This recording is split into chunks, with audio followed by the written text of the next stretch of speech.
Hi there, I'm Christy Brown and I'm going to show you how to use your Cricut to make one of my print and cut shadowbox pop-up cards. Let's go.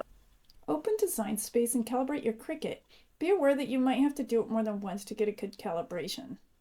You'll need your Cricut, printer, sticky mat, and a couple of sheets of white paper. You might need a magnifying glass or the zoom on your camera so that you can see the small lines.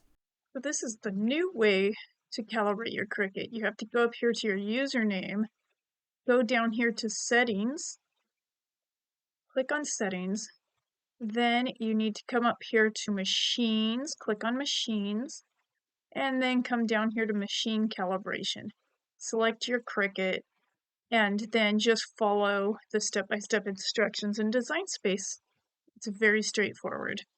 When your calibration is acceptable, come back to your blank canvas and load your first PNG file. Scroll to Upload and click. Then click Upload Image. Browse or drag and drop your file.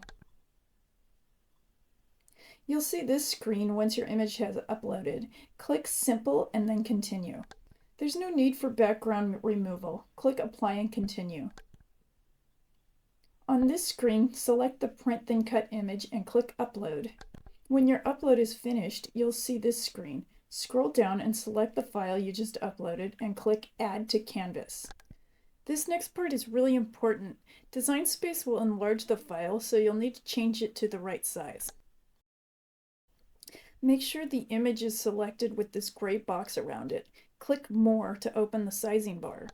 Click in the Width box and type 6.75 and hit Enter. This will change the file size to 6.75 by 9.25 inches, which is the correct size.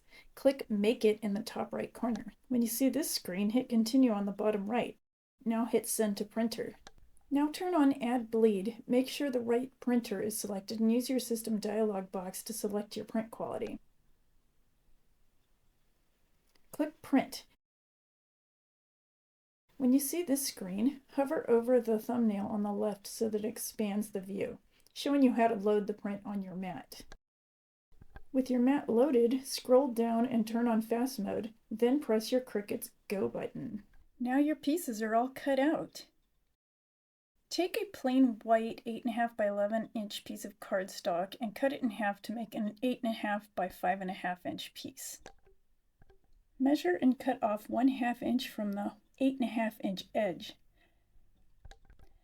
Now take this 8 by 5.5 inch piece and score it using a small blunt tip scoring tool. Fold and crease several times in both directions and then set it aside. Take your inner window piece, measure and score at 3/16 of an inch on both sides of the long side. Fold and crease both flaps in both directions several times. Using a thin straight ruler really helps to get these tiny edges folded accurately.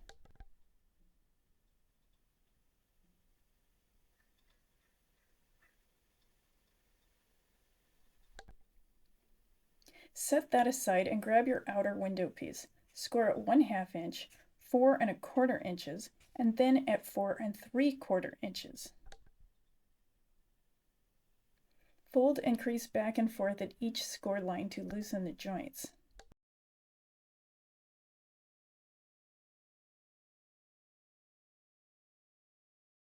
Now it's time to add in the background piece. You can use glue or double sticky tape. Carefully align the edges and adhere the backgrounds to the left side of the downward facing outer window piece. Before you go any further with the assembly, add your embellishments and glitter. This is the time to add your doubled up duplicates for depth. I used chipboard from a cereal box cut in strips, but I hear they make double sticky foam squares for this very purpose.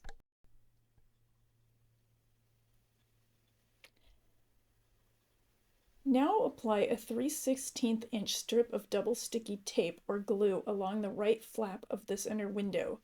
Carefully line it up with the first crease and then close the outer window piece down onto it.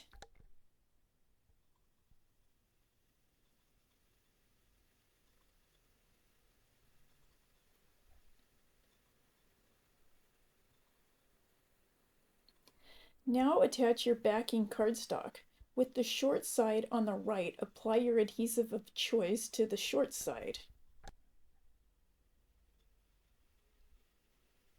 Place the background scene onto the adhesive, carefully aligning the edge with the crease.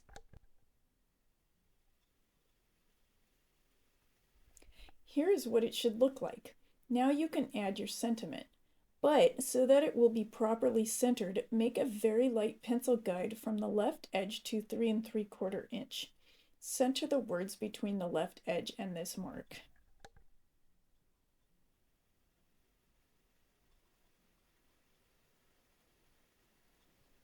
When you're all done, erase the mark.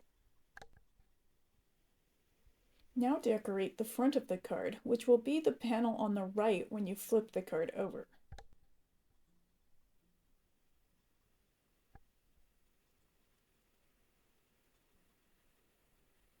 Flip the card over again.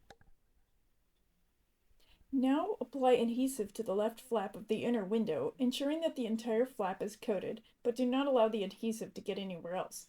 You'll notice I go back and forth between glue and double sticky tape. There's no reason for this. Either or both is fine. Now carefully fold the outer window from right to left down onto the inner window and carefully smooth it onto the adhesive.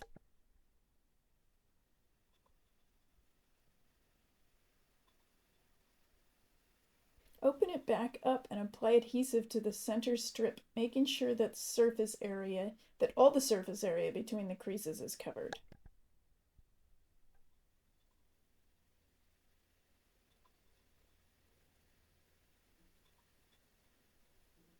Anchoring with your right hand, fold the cover down from left to right. Press and smooth.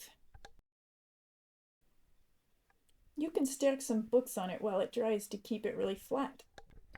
Once it's dry, open it up and work the joints back and forth a few times to loosen them up. It will not open all the way to the left, and that's normal. I hope you had fun making your pop-up card. Thank you!